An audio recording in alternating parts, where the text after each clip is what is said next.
दोस्तों, एक जमाना था जब समाज का हर व्यक्ति अपने रिश्तों को बहुत अहमियत देता था। वो रिश्ते चाहे माँ बाप के हों, वो रिश्ते चाहे बुआ फूफा के हों, वो रिश्ते चाहे बहन और जीजा के हों, किसी भी रिश्ते को हद से ज्यादा प्यार देता था, हद से ज्यादा समय देता था, हद से ज्यादा अपने रिश्तों को तवज्जो देता था। लेकिन जैसे जैसे ये रिश्ते समय के साथ आगे बढ़ते गए, लोगों के हाथों में एंड्रॉइड फोन और एंड्रॉइड मोबाइल आते गए, वैसे वैसे धीरे धीरे विकास के साथ रिश्तों की रफ्तार भी धीमी हो गई। दोस्तों, आज के समय में, आज के परिवेश में कौन सा रिश्ता कब किसके साथ क्या कर बैठे और कौन सा रिश्ता अपनी निजी स्वार्थ में किसी का गर्दन कब काट दे, ये कह पाना बिल्कुल नामुमकिन ही नहीं, असंभव है। दोस्तों, आज की कहानी में भी कुछ ऐसा ही हुआ। दोस्तों, जो आज की सच्ची कहानी है, जब ये कहानी लोगों के सामने आई तो जिसने भी इस पूरी कहानी को सुना उसका दिल एक बार झकझोर गया, उसका दिल एक बार रोने पर मजबूर हो गया। वो शख्स जिसने कहानी को पूरी तरीके से सुना, समझा, देखा या न्यूज पेपरों में पढ़ा, उसके दिमाग से एक बार यह बात जरूर निकली कि अब रिश्तों की अहमियत कुछ भी नहीं रह गई है। रिश्ते चाहे जैसे हो, चाहे जितना सगा रिश्ता हो, चाहे जितना बड़ा खून का रिश्ता हो, लेकिन अब खून की रिश्तों की अहमियत इस मोबाइल के जमाने में बिल्कुल कम हो गई है। दोस्तों, आज की जो सच्ची कहानी है, उस सच्ची कहानी में भी कुछ ऐसा हुआ।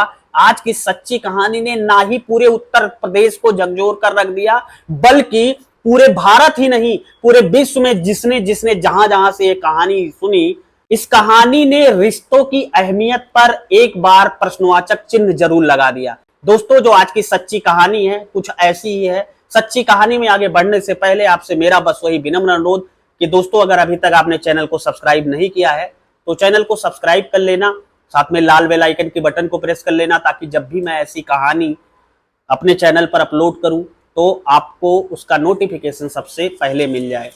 दोस्तों, जो आज की सच्ची कहानी है, ये सच्ची कहानी है उत्तर प्रदेश की।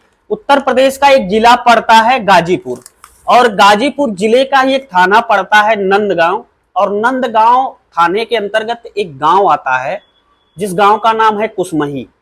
कुसमही में एक मध्यम वर्गीय परिवार रहा करता था, जिस परिवार के मुखिया का नाम मुंशी बिंद था। मुंशी बिंद के टोटल 2 संतानें थी। बड़े बेटे का नाम राम आशीष था और छोटे बेटे का नाम आशीष था, जिसमें आशीष जो छोटा बेटा था उसकी उम्र जो थी वो 16 साल थी, और मुंशी बिंद की पत्नी जो थी उनका नाम देवती था। 4 लोगों का परिवार, सब कुछ ठीक ठाक से चल रहा था। राम आशीष यानी कि आशीष का बड़ा भाई, वो भी कुछ कमा कर लाता, और इधर पिता मुंशी बिंद भी ठीक ठाक कमा लेते थे, जिससे घर का गुजारा ठीक ठाक तरीके से चल रहा था। सब कुछ घर में सुकून से चल रहा था। लोगों का एक दूसरे से प्यार था, लोग एक दूसरे को प्यार करते थे। 7 जुलाई 2024 को इसी कुसमही गांव में ही एक व्यक्ति के यहाँ तिलक का समारोह होता है। तिलक का समारोह था तो लोगों में बड़ा उत्साह था, पूरे गांव वालों में, कि गांव के एक लड़के की शादी हो रही है, आज तिलकोत्सव है। और उसी तिलकोत्सव में ऑर्केस्ट्रा का प्रोग्राम किया गया था। तो ऑर्केस्ट्रा के प्रोग्राम में मुंशी बिंद अपने पूरे परिवार के साथ, यानी अपने बेटे राम आशीष, अपनी पत्नी और अपने छोटे बेटे आशीष के साथ जाते हैं। तिलक का समारोह उस घर में पूरी तरीके से समाप्त हो चुका था। अब फिर रंगारंग ऑर्केस्ट्रा का प्रोग्राम शुरू होता है। ऑर्केस्ट्रा का प्रोग्राम शुरू होता है और सारे लोग पूरी ऑर्केस्ट्रा का मजा उठाते हैं, अच्छे से देखते हैं। अचानक 10 बजे मुंशी बिंद अपने परिवार वालों से, यानी कि अपनी पत्नी, अपने बेटे राम आशीष और छोटे बेटे आशीष से कहते हैं कि बेटा, ऐसा है कि अब मेरा मन नहीं लग रहा है, 11-12 बज गया है, अब हम लोग घर पे चलते हैं। तो उनके दोनों बेटे कहते हैं, यानी कि बड़ा बेटा राम आशीष और छोटा बेटा आशीष, और पत्नी भी साथ में आती है। सब लोग घर चले आते हैं। घर चले आने के बाद सब लोग अपनी अपना चारपाई पे जाते हैं, अपने अपने बिस्तर पे जाते हैं, सोना स्टार्ट करते हैं। लेकिन मुंशी बिंद का जो 16 वर्षीय छोटा बेटा था आशीष, उसका मन नहीं लगता है। फिर से दोबारा जहां पे ऑर्केस्ट्रा का प्रोग्राम चल रहा था, उस ऑर्केस्ट्रा का प्रोग्राम दोबारा देखने चला जाता है। और दोबारा देखते देखते 1 बजे रात को जब वो घर वापस आता है, घर में जैसे ही वो घुसता है तो उसके पैर में एक ठोकर लगती है। जब वो ठोकर लगती है तो आशीष बड़ा हैरान परेशान होता है। अब वो देखता है तो उसे लगता है कि उसके पिताजी गिरे हुए हैं। अब वो टार्च जलाता है, टार्च जलाकर जब देखता है तो देखता है कि उसके पिता मुंशी बिंद जी पूरी लहूलुहान स्थिति में हैं। वो कुछ सोच पाता, समझ पाता, इससे पहले वो टार्च लेकर और आगे बढ़ता है तो वो देखता है कि उसकी माँ चारपाई पर लेटी हुई हैं और चारपाई पर भी उनकी लाश पड़ी है। अब वो यह सब देखकर बहुत हैरान परेशान हो जाता है और सीधा अपने बड़े भाई की चारपाई की तरफ भागता है, जहां पे उसका बड़ा भाई राम आशीष सोया हुआ था।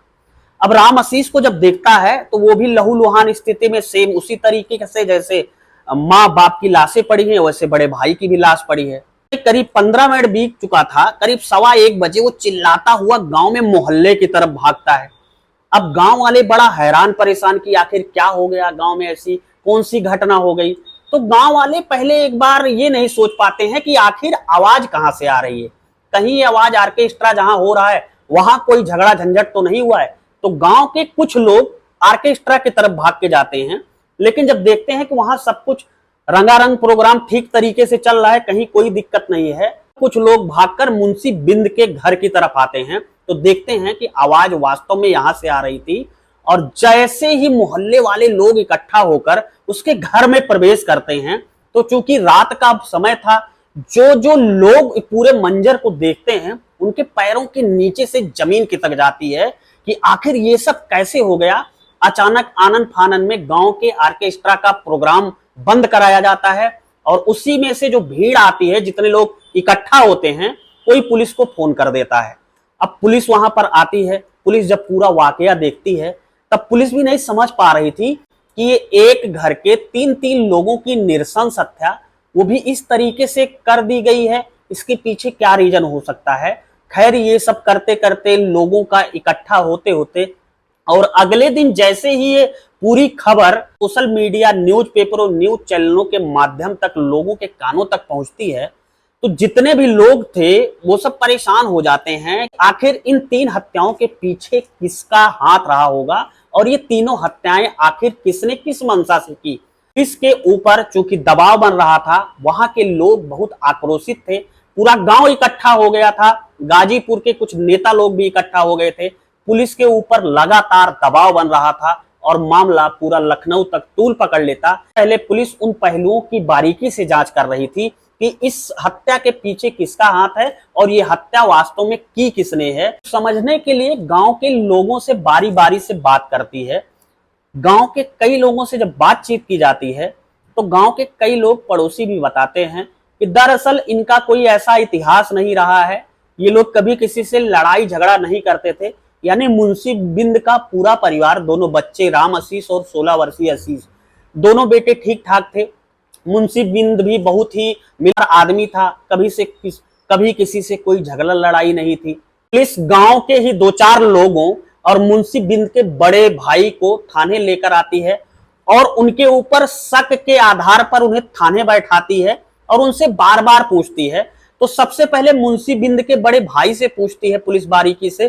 तो मुंशी बिंद के बड़े भाई कहते हैं कि देखिए साहब, वो तो हमारा, आज की दुनिया में कौन सा बड़ा भाई चाहेगा कि अपने भाई की हत्या कर दे और अपनी आंखों के सामने जिस भाई को बड़ा जवान होते हुए देखा हो उस भाई का पूरा परिवार उजाड़ दे। लेकिन पुलिस वालों को मुंशी बिंद के बड़े भाई की ये बात हजम नहीं हो रही थी। लेकिन अब पुलिस मरती क्या न करती, लगातार अपना सर्च ऑपरेशन, बारीकी से जांच करना, हर उन छोटे छोटे मुद्दों के तह तक जाना कि शायद कोई क्लू मिल जाए, शायद कोई सुराग मिल जाए और 3 हत्या कांडों की गुत्थी सुलझा ली जाए। अब पुलिस के माइंड में, अब पुलिस के दिमाग में एक सवाल आता है कि कहीं इस पूरे घटनाक्रम के तार ऑर्केस्ट्रा से तो नहीं जुड़े हैं। अब पुलिस सीधा जिनके यहाँ तिलक उत्सव कार्यक्रम था, ऑर्केस्ट्रा करवाया था जिन्होंने, उनको थाने ले आती है और फिर उनसे पूछताछ की जाती है। तो उन्होंने बाकायदा पुलिस को बताया कि जब हमारे यहाँ ऑर्केस्ट्रा हो रहा था साहब, तब हमने वीडियो रिकॉर्डिंग भी करवाई है। अब पुलिस एक बार कहती है कि आप वो वीडियो रिकॉर्डिंग थाने में जमा करवाइए, हम उसको देखते हैं। पुलिस को ये लगता है कि शायद इस वीडियो रिकॉर्डिंग से इन 3 लोगों की, एक ही परिवार के हत्या की गुत्थी सुलझ जाएगी और हुआ भी ऐसा। पुलिस पूरी रिकॉर्डिंग को बड़ा बारीकी से जांच करती है। पर मुंशी बिंद का जो इकलौता बेटा 16 वर्षीय आशीष बचा था, गांव के लोग सब यही कह रहे थे, मोहल्ले के लोग यही कह रहे थे, और जिन लोगों ने इस पूरी कहानी को सुना यही कह रहे थे कि शायद आशीष भी अगर ऑर्केस्ट्रा दोबारा ना देखने गया होता। फिर पुलिस जब पूरी रिकॉर्डिंग को ध्यान से चेक करती है, पूरी रिकॉर्डिंग को ध्यान से देखती है, उसमें पुलिस को एक दो चीजें ऐसी दिखी, पुलिस की पूरी जांच की दिशा ही बदल गई। वीडियो रिकॉर्डिंग में साफ दिख रहा था कि करीब 10 और 11 के बीच में मुंशी बिंद अपने पूरे परिवार के साथ, यानी अपनी पत्नी के साथ, अपने बड़े बेटे रामाशीष के साथ और अपने छोटे 16 वर्षीय बेटे आशीष के साथ, सारे परिवार के साथ ऑर्केस्ट्रा देखने आते हैं और एक जगह स्थान ग्रहण करके बैठते हैं। लेकिन उस रिकॉर्डिंग में रात 11 बजे इनका पूरा परिवार घर की तरफ जाता हुआ दिखाई देता है और उसके कुछ देर बाद ही, यानी कि आधा घंटा 1 घंटा के बीच में, आशीष दोबारा फिर से उसी स्थान पे बैठा मिलता है जहां पे वो पहले बैठा था।